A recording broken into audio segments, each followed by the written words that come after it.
वृंदावन में एक संत प्रतिदिन श्रद्धा और प्रेम से सोहनी लगाने की सेवा किया करते थे। एक दिन सोहनी लगाते समय उन्हें जमीन पर कुछ चमकता हुआ दिखाई दिया। उन्होंने उठाकर देखा। वह कोई साधारण पायल नहीं थी। उसकी चमक ऐसी थी जैसे उसमें दिव्य प्रकाश हो। उन्होंने सोचा, यह किसी साधारण स्त्री की नहीं हो सकती। उधर निकुंज में राधा रानी ने देखा कि उनके चरणों की एक पायल कहीं खो गई थी। राधा रानी ने विशाखा जी से पूछा, अरे क्या तूने मेरी पायल कहीं देखी है?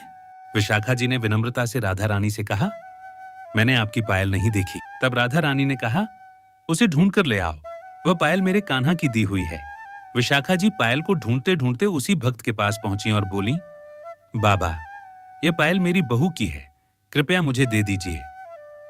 भक्त जी बोले, अगर यह तुम्हारी है तो दूसरी पायल कहाँ है? जब तक तुम दूसरी पायल नहीं दिखाओगी तब तक यह पायल नहीं मिलेगी।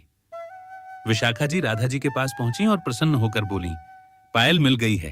वह बोली, लेकिन वह आपके भक्त के पास है और वे उसे दे नहीं रहे, और वे कह रहे हैं जब दूसरी वैसी ही पायल दिखाओगे तभी वे यह पायल लौट आएंगे। तब राधा रानी मुस्कुराकर बोली, लगता है मेरा भक्त मुझसे मिलने की जिद पर अड़ा है, चलो उससे मिलाते हैं। तब राधा रानी अपने भक्त के पास आकर बोली, देखो बाबा, इसकी जोड़ी यही है।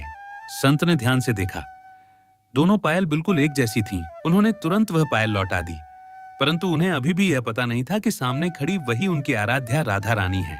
तब राधा रानी ने पायल को संत के मस्तक से स्पर्श कराया और वहां से चली गई। क्षण भर के लिए पूरा वातावरण दिव्य प्रकाश से भर गया और भक्त अपनी कुटिया की ओर चल दिए। जब संत ने दर्पण में अपना चेहरा देखा तो उनके माथे पर नूपुर का दिव्य चिन्ह चमक रहा था। तब उन्हें समझ आया कि आज स्वयं राधा रानी उन्हें दर्शन देकर गई थी।